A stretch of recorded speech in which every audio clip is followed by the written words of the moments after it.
Ang Pasko sa Pinas, ibang-iba.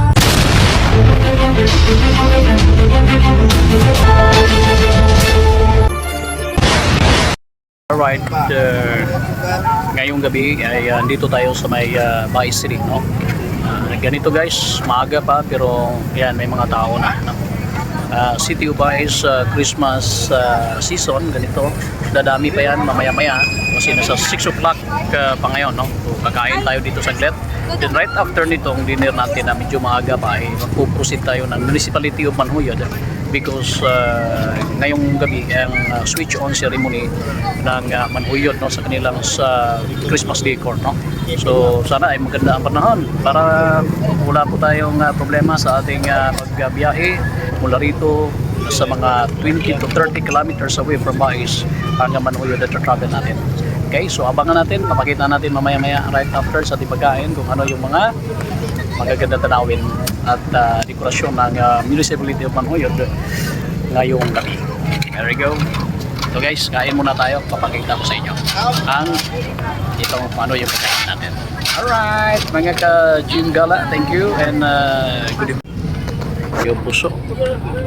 Ito yung tinatawag nila na hanging rice or puso dito sa Baez, so, sa Bisaya, puso. Yung bigas na nilalagay sa dahon ng niyog at niluluto kasama na. So,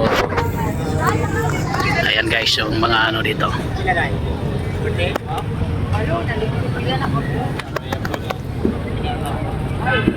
So, may mga kumakain na.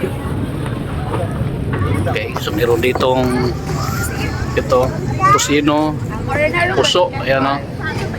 Tsaka ito yung atay balon-balonan, merong native, barbecue. Okay. Native ni? Dili. Broiler siya. Mahal kayo. Shout out. Mahal kayo native. Shout out, shout out. Hapitan na maluto. Sige, sige. Thank you guys. San Nicolas de Tolentino Church of Baez. So, talagang ganito umuusok lagi guys. Gabi-gabi ito eh. Gabi-gabi dito, gawa ng ganito na talaga, no? Sa tuwing gabi. Itong buong area from 6 o'clock hanggang I think 10 ay nilalagyan ng mga ganitong para lang sa mga kumakain. Okay? So mamaya-maya again na-update tayo for Municipality of Manhuyod, no, na pupuntahan natin. Ayan yung panahon, maganda naman. Ayan, wala namang problema. So kain muna. Ayan na. Ayan na. Kasi meron pang dinner ng Manhuyod kay Eligio. So dito pang ano lang ito, pang sapin.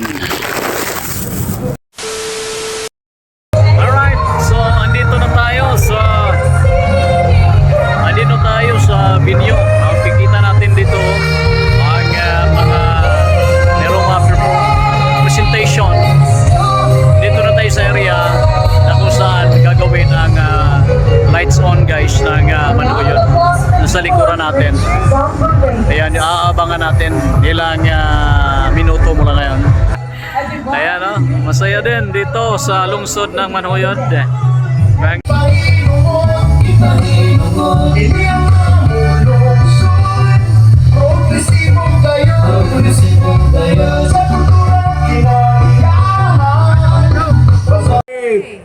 Seven, 6, 5, 4, 3, 2, 1. Merry Christmas.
Sa iyong napidagang